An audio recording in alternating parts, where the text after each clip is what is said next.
With Assassin's Creed going into like a fully fledged open world RPG, we knew that choice was the next logical step for us. We were like, hey, choice is our thing. It's the philosophy that's flowing through all of the creation of the game, and that extends to being able to choose your character.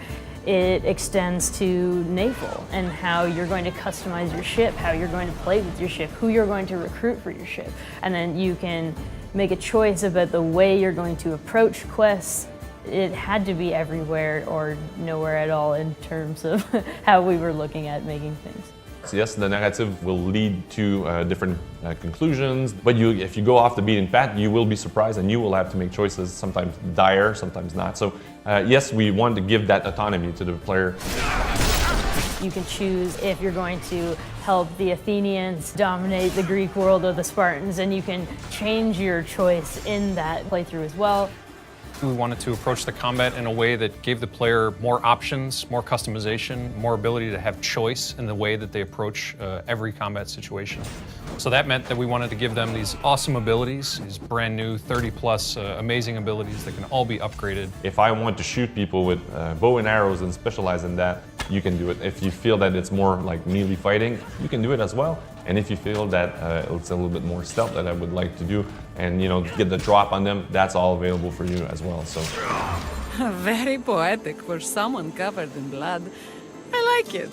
The romancing, we have a handful of characters that we can romance. They don't necessarily intertwine with the bigger picture, so they're much more regional content stories or a little bit more for fun. When we set out to make the story in Assassin's Creed Odyssey, we knew that we were going to have multiple endings. Now, for us, it meant making a series of choices through a series of quests that would impact the ending, and not just be multiple endings based on one decision you make at the end, which sometimes other games fall prey to. Just because you're making choices doesn't mean that you're going to be cut off from half the game for making these choices. You're simply going to have your own unique experience.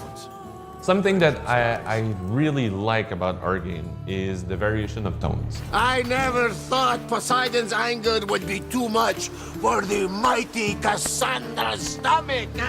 You can be a little bit more of a traditional compassionate hero, but you can also call people on their bullshit in the game. Somebody's coming to you with a much more down-to-earth, easy quest like somebody stole my vase or something. So your character can say, dude, who do I look like? Like somebody's gonna get, vases, I'm destroying armies, Well, when the player feels that he can say that, we try to put that in the word of the character as a choice as well. So, dude, the fuck I look like, so that you can get that a little bit more in the game. You can't do it every time, but, how do I feel about saying something here?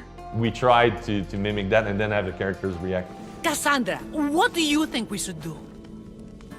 Player choice is a motivator. It connects you with what you're doing. The game is talking to me and I need to respond to that. So the player choices are felt in dialogues, but they're also felt in the world. So in the play style that I'm going to choose in the game, the mix and matching of the abilities, who I want to interact with, Sparta, Athens, what do I want to do as a player? You decide and it's your choice to do it.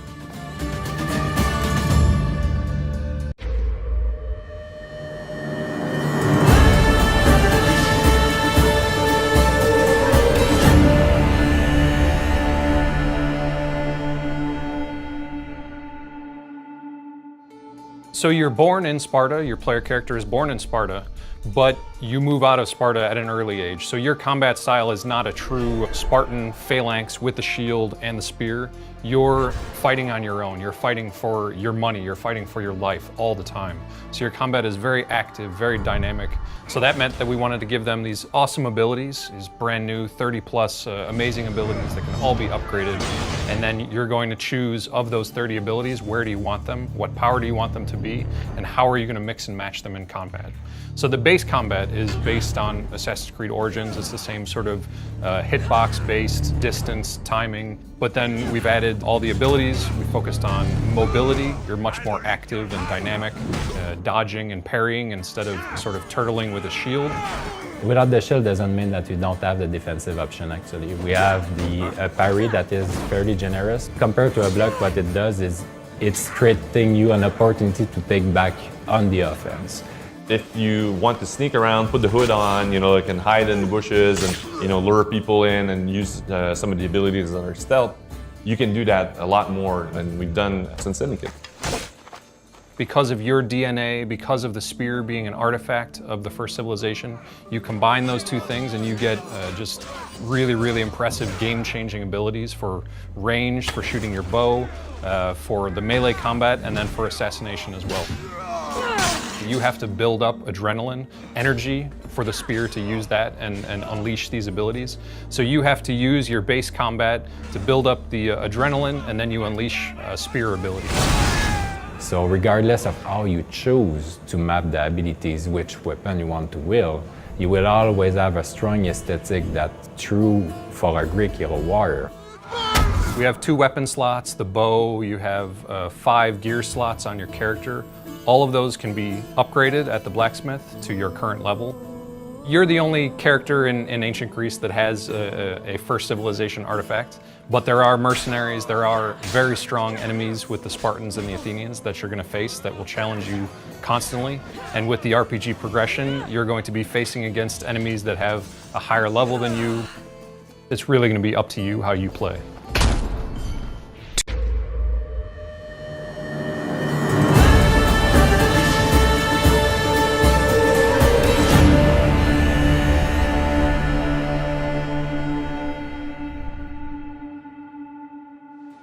Everywhere in the world, at any point, you can use your ship and go in the water, you can swim, dive, you can go on land, come back. It's always there, it's always on the map.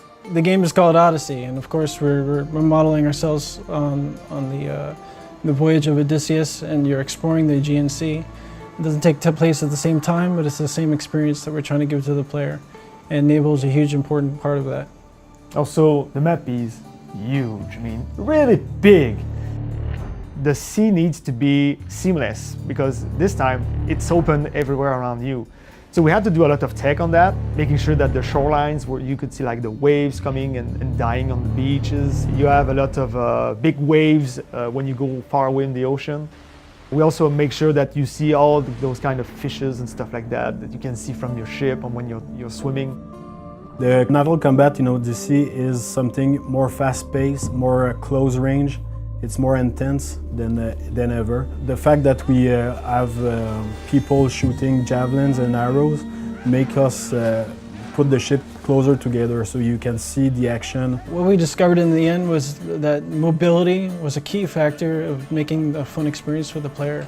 So in fact, the boat has a very high acceleration. You're able to turn really fast, you're able to move really fast. You may see a boat about to ram you, and then like within a couple seconds you can sort of dodge out of the way because of the mobility of the ship. Some ships were shooting fire ammunition to burn the other ship. The most important tactic was the ramming and the cleavings. Yeah, and of course cleaving a ship is advantageous to the player because it's going to give him more life, more resources. So you're always looking for that opportunity to cleave a ship, not only for the spectacular nature of it, but also it's as a gameplay it benefits the player. During those times, the ship was able to board and kill the remaining crew. And after that, loot the treasure on the ship because there's a bunch of chests. The bigger the ship is, the bigger the rewards are. So every time you sunk a ship, in fact, there's like chests that are being released in the ocean. You can dive and try to hunt them. It's pretty interesting. And if you go too far in the water, you might encounter some sharks also, so it's pretty hard to kill.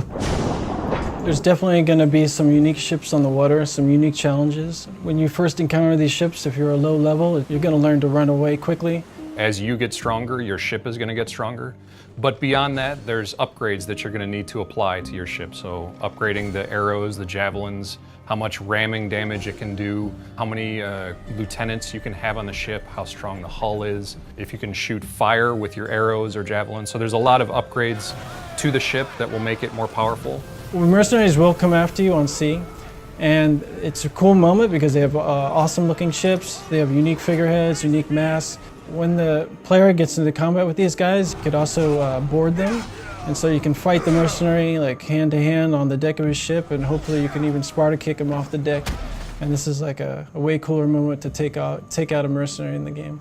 They can also customize the ship how they want in terms of who they want to recruit and the perks they will want to have on the ship, so to create a synergy between upgrades and perks to build the way they want to play. You can recruit lieutenants from people in the world, be they individual weak archer, or if you want to find the best mercenary in the world, you can go knock that person out, pay them, convince them to join your crew. I want you to be with me when I do. They can be coming from missions, or you can also choose to find ones that have like good perks. They're going to give you more weapons, they're going to give you better armors, they're going to give also like crazy perks on your ship, like boosting speed and having more stamina. So they're changing almost every kind of part of your boat, in fact. So every one of them is very different. And then when you buy a certain ability, you can call them into combat for you and either create a distraction or you can go join them in the fight. Their destiny. So the sea shanties, we have a couple at the beginning of the game that are available, and the more you progress in the game, you will unlock some sea shanties that will be about your Odyssey.